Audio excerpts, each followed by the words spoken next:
Can a drone help find a geocache? And if so, how? Let's find out.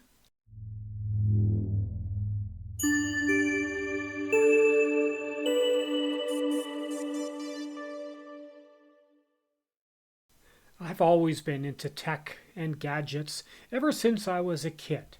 I've also always been into various outdoor activities, hiking, biking, photography, video, riding my electric scooter, and flying drones. And geocaching. I've been flying drones for a few years now, but I've been geocaching much longer. Hang on a sec. You may be wondering, what on earth is geocaching? Well, in a nutshell, it's looking for Tupperware in the woods. The hell are you talking about? What? You're not impressed? Maybe confused?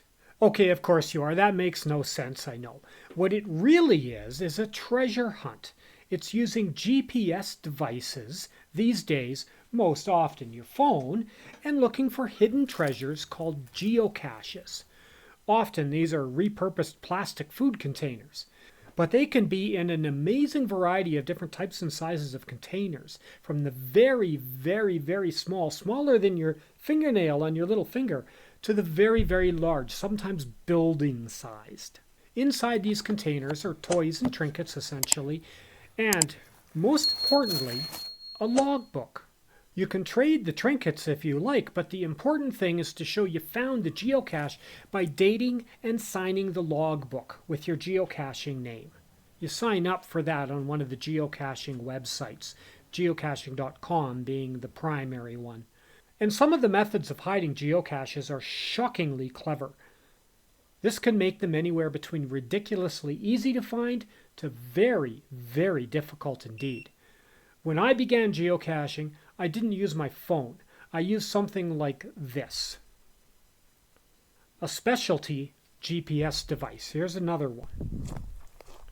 You could connect it to your computer, and through a convoluted process you could load a few dozen geocaches into the device, and then select one, and use the device to lead you to the geocache. You remember the good old days.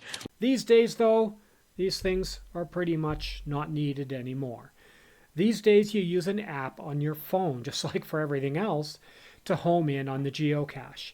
The one I currently use looks something like this. This is the compass screen after a geocache has already been selected and you're looking for a cache. It shows you direction and distance to the geocache. Once your GPS device or phone gets you within a few meters, then the real hunt starts. You have to find the thing using your brain and your eyes. You put away your phone and start looking and thinking. That's the trick. It's a fun and really interesting activity. Lots of people do it. Lots of families do it. It's a great activity for kids too. And there are more than 3 million active geocaches worldwide. Chances are there are several within 10 minutes of you right now, no matter where you are in the world. Yes, there's geocaches in Antarctica too.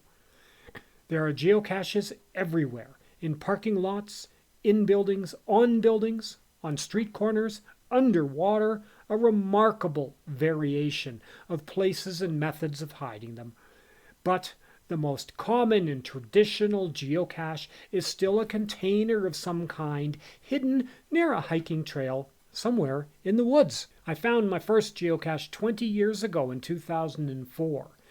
And while I've gone through periods where I really wasn't doing much geocaching at all, I still get out and enjoy hunting up a few while hiking or while flying my drone. There are really 3 ways that I use my drone to help me with geocaching, and we'll cover all of them here. Watch to the very end to see the details of all of these. First, really common in geocaching, there's the how do I get there from here issue. You know the geocache you're looking for is 100 and something meters that away, but the trail that you're following doesn't go that away. Instead, it goes this way. Anybody that's done much geocaching knows the decision. You either follow the trail one way or another, hoping another trail meets up with this one, or that it intersects or loops or something like that to get you closer to the cache, or you bushwhack.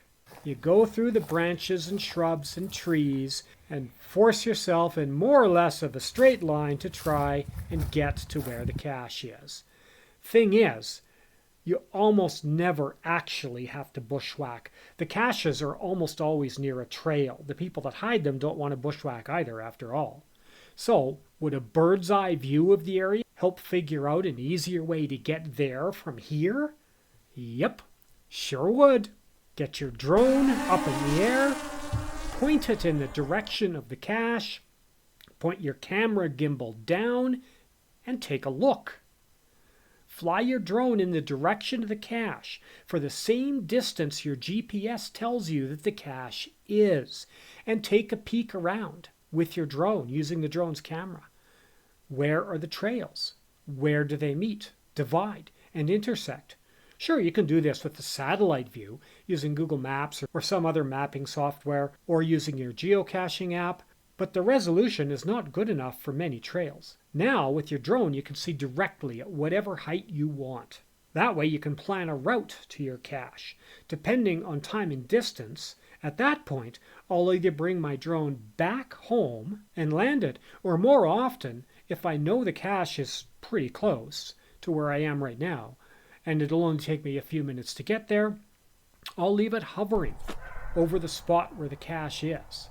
Now, I have a visual cue up in the air where I'm headed to. The second helpful use of a drone while geocaching is getting new and different angles of the cache site. Sometimes a view from just a few meters up in the air can change everything.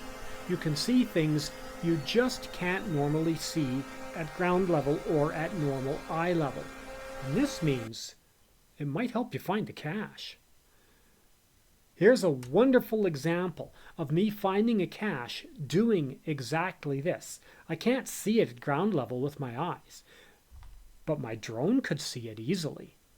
Then it was just a matter of bringing the drone down, landing it, and retrieving the cache and signing a logbook.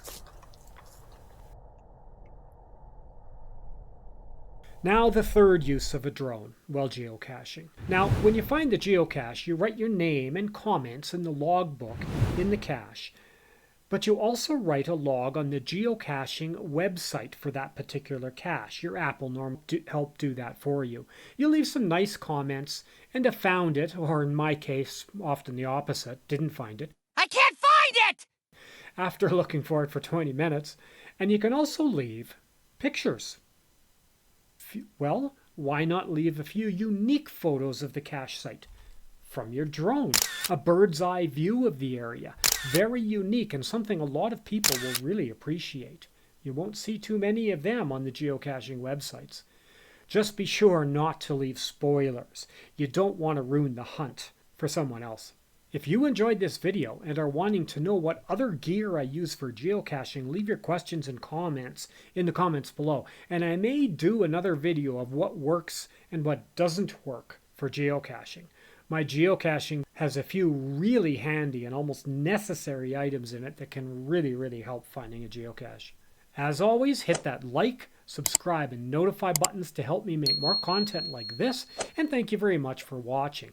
I'll see you next time. And happy drone flying and geocaching.